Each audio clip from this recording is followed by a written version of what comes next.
नमस्कार, मेरा नाम डॉक्टर सुचिता गोयल, कंसल्टेंट साइकाइट्रिस्ट, रायपुर, छत्तीसगढ़ से। आज 24 मई है और हमारे मेंटल हेल्थ में बहुत important day again world schizophrenia awareness day. Schizophrenia एक मानसिक बीमारी है और आज मैं इसके बारे में आपसे चर्चा करूंगी क्योंकि मानसिक बीमारियों को लेके स्पेशली स्किज़ोफ्रेनिया को लेके बहुत ज़्यादा लोगों के मन में भ्रांतियां हैं और जिसकी वजह से वो उपचार का लाभ नहीं उठा पाते हैं और उनका जीवन में जो रिकवरी होनी चाहिए वो नहीं हो पाती है। तो आइए चलिए आज इस वीडियो के माध्यम से हम कुछ स्किज़ोफ्रेनिया के बारे में समझते हैं और उसके इलाज के तरीके जानते हैं। स्किज़ोफ्रेनिया जैसे कि मैंने बोला ये कॉमन साइकाइट्री डिसऑर्डर है और लगभग मैं बोलूँ तो दुनिया भर में इसका प्रेवलेंस 1% है, जबकि भारत में 3/1000 इसका प्रेवलेंस होता है। ये पुरुष और महिलाएं दोनों को हो सकती है। पुरुष में जो एज प्रेजेंटेशन होता है वो जनरली हम यंगर एज ग्रुप जो एडोलेसेंट बोलते हैं उसमें देखने को मिलता है, और जबकि जो महिलाएं उसका बाई मॉडल प्रेजेंटेशन होता है younger age group same 15 to 25 years of age, और कहीं ना कहीं वापस से 30 से 40 जो वर्ष की महिलाएं होती हैं उनमें वापस देखने को हमें मिलता है। पुरुष में कुछ ज़्यादा इन कंपेयर टू महिलाएं 1.4:1 का रेशियो में हमें देखने को मिलती है। आखिर ये बीमारी होती क्यों है? ये बीमारी के बहुत सारे कारण हो सकते हैं। सबसे पहले जेनेटिक, जिसमें हम बोलें तो जेनेटिक कारणों में अगर माता पिता दोनों को ये बीमारी है तो बच्चों में 40% तक ये बीमारी होने की चांसेस हैं, जबकि अगर किसी एक पेरेंट को रहती है तो 10% तक आने की चांसेस होती है। वहीं अगर कोई सेकेंड डिग्री रिलेटिव को है ये बीमारी तो 3 to 4% ऑफ चांसेस हैं कि आपके आगे जनरेशन को भी ये बीमारी हो सकती है।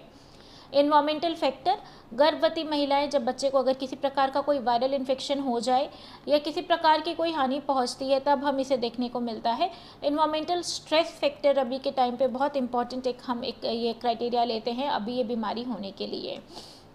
न्यूरोकेमिकल बैलेंस, आम भाषा में हम कहते हैं मामू केमिकल लोचा हो गया है, केमिकल इम्बैलेंस हो गया है, डेफिनेटली वो ट्रू है। डोपामिन जो एक हमारा न्यूरोकेमिकल न्यूरोट्रांसमीटर है हमारे ब्रेन पे, जिसके बहुत सारे इंपॉर्टेंट फंक्शन है ब्रेन को लेके, इसकी जब मात्रा ब्रेन में बढ़ने लगती है कुछ हिस्सों में तो हमें इसके लक्षण देखने को मिलते हैं।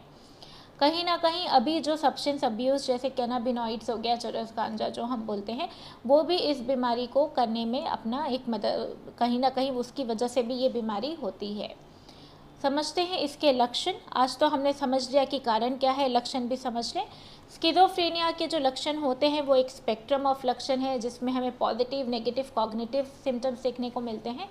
पॉजिटिव सिम्टम्स अगर मैं बोलूँ तो वो लक्षण जो नहीं होना चाहिए एक नॉर्मल व्यक्ति में और अभी हमको देखने को मिल रहे हैं, जैसे कि हेलुसिनेशन, कुछ अलग सी आवाज़ें सुनाई देना, कुछ अलग सी ऐसी चीज़ें दिखाई देना, महसूस होना, टच आना जो बाकी अन्य लोगों को नहीं हो रही है। उदाहरण के लिए कुछ कानों में आवाज़ें, भले वो खुद की हो, अन्य किसी एक व्यक्ति या उससे भी ज़्यादा लोगों की जो उसके बारे में या उससे बात कर रहे हैं। यहाँ पे ये सिम्टम थोड़ा सा रिस्की तब होता है जब वो कमांडिंग इन नेचर होता है, जैसे वो आवाज़ें व्यक्ति को बता रही है तुम ये करो, तुम ऐसा करो, और कहीं ना कहीं जब ये आवाज़ें उसे खुद को और दूसरों को नुकसान पहुँचाने की बातें करने लगती है तो यह बहुत खतरनाक हो जाता है। डिल्यूजन दूसरा इसका लक्षण है, जैसे किसी के प्रति शक वहम होना, फलाना व्यक्ति मेरे लिए बातें करता है और ये बिलीव उसका फिक्स्ड रहना, आपके बताने पर भी ये बिलीव उसका चेंज नहीं होना, या वो लोग मेरे लिए प्लानिंग कर रहे हैं, प्लॉटिंग कर रहे हैं, मेरे को नुकसान पहुंचाना चाहते हैं, फलाना व्यक्ति मुझे देख रहा है, इसके लिए वो अपने घर के दरवाजे और कर्टन बंद करके और अंदर ही रहने लगते हैं।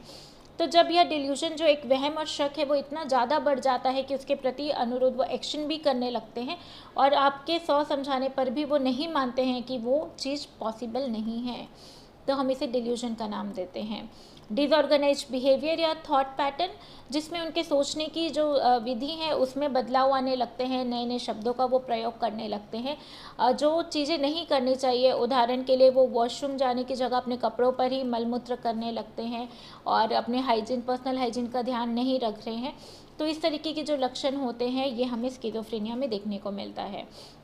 वहीं कुछ जो नेगेटिव सिम्टम्स अगर मैं बात करूं तो अपने दिनचर्या की जो रूटीन है उसमें उनका जो इंटरेस्ट है वो कम होते जाना, अपने भाव को एक्सप्रेस नहीं कर पाना, अपनी फीलिंग को एक्सप्रेस नहीं कर पाते हैं, उसमें वो बहुत दिक्कत होती है उन्हें।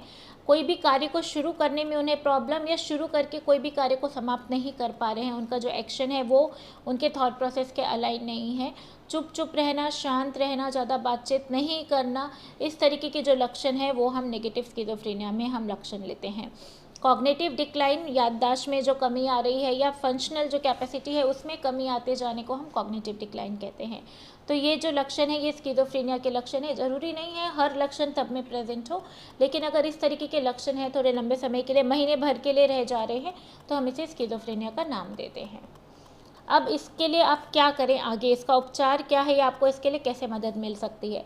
सबसे पहले अगर आप अपने आसपास इस तरह के व्यक्ति को जानते हैं तो आप उन्हें डॉक्टर के पास भेजिए।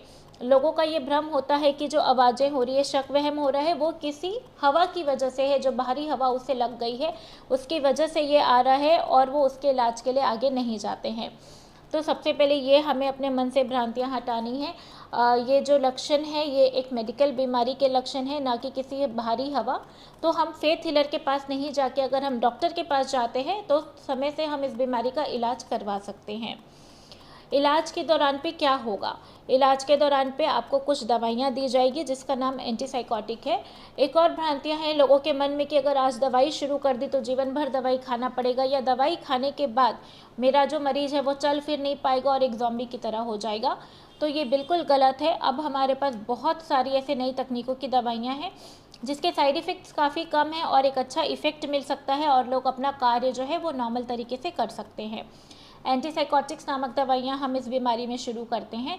बहुत सारे मरीज एक दवाइयों पे रिस्पॉन्ड कर जाते हैं। कुछ ऐसे केसेस होते हैं जो अगर नहीं रिस्पॉन्ड करते तो हम उनमें 2 दवाइयाँ भी ट्राई करते हैं, और डेफिनेटली अगर वो उस पर भी रिस्पॉन्ड नहीं करे तो हमारे पास और भी तरीके हैं जिसके तरीके से हम मरीजों का इलाज कर सकते हैं।